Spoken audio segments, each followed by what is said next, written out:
સમાચાર વડોદરામાંથી કે જ્યાં ઘડિયાળી પોળના વેપારીઓ બંધ પાડીને વિરોધ નોંધાવી રહ્યા છે। ભાજપના પૂર્વ કોર્પોરેટર દબાણના બહાને વેપારીઓને હેરાન કરતા હોવાનો આરોપ છે। પૂર્વ કોર્પોરેટર મિનેશ શાહે વેપારીઓ સાથે દાદાગીરી કરી હોવાનો આરોપ છે। વેપારીઓએ દુકાનો બંધ રાખીને વિરોધ નોંધાવ્યો।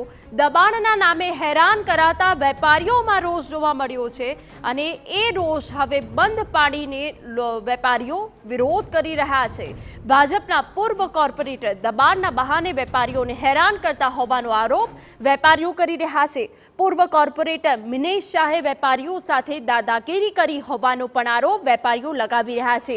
ત્યારે વેપારીઓનો રોષ એટલો ઉગ્ર બન્યો કે વેપારીઓએ દુકાનો બંધ રાખીને વિરોધ નોંધાવ્યો અને દબાણના નામે હેરાન કરતા વેપારીઓમાં પણ રોષ જોવા મળ્યો। વેપારીઓ દુકાન અમે બંધ રાખી છે એનું કારણ છે ઉંમરલાયક વ્યક્તિ જે 73 વર્ષ એમને 3-4 અટેક આવ્યા છે બરાબર એમને ધક્કો મારવામાં આવ્યો એ એકદમ દુઃખદ નંદનીય ઘટના છે। આવું ના થવું જોઈએ।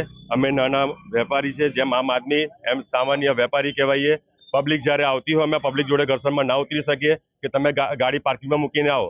અમારા ચહેરા એ લોકો સ્કેન કરે કે તમે 10 આ રીતના તમારો કેવો વ્યવહાર છે। જ્યાં અમને પાર્કિંગ નથી મળતું તો અમે શોપિંગ કરવા માટે પછી ગાડી ક્યાં પાર્ક કરીએ।